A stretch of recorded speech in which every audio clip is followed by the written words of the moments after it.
होईलच प्रेम महाबुधवार येणार आहे त्याचा प्रोमो दाखवला आहे.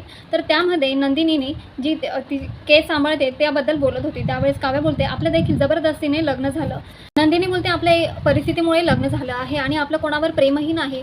त्यावेळेस काव्या बोलते की माझं होतं प्रेम.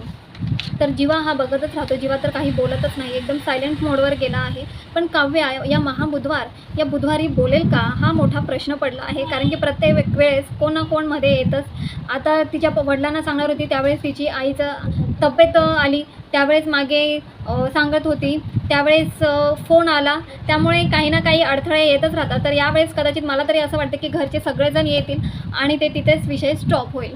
आणि ज्यावेळेस नंतर नंदिनी विचारेल तिला की बाबा कोणावर प्रेम होतं किंवा आहे मला सांग म्हणून, त्यावेळेस ती काही मला नाही वाटत की काव्या कधी सांगू शकेल की माझं जीवावर प्रेम होतं म्हणून मी त्याच्याशी लग्न करायचं आहे असं कधी बोलू शकेल आणि अशी कधी वेळ येईल म्हणून. काव्या आणि पार्थची जोडी त्यांनी चांगली दाखवायला पाहिजे. मूव्ह ऑन काव्या व्हायला पाहिजे आणि त्यानंतर जीवा आणि नंदिनी यांची देखील जोडी आता रुळावर येत आहे. तशीच काव्या आणि पार्थची देखील जोडी ही रुळावर यावी. रम्यामध्येच टपकलेली असते, त्यामुळे ती देखील असेलच. कदाचित रम्या पार्थच्या मागे पुढे करणार, त्यावेळेस काव्या ही जेलस होऊ शकते. आणि त्याचबरोबर जीवा आणि नंदिनी एकत्र जेव्हा राहतील त्यावेळेस मुद्दामून काव्या ही पार्थसोबत राहण्याचा प्रयत्न करेल. त्यावेळेस त्यांची जवळीक वाढू शकते, असंही होऊ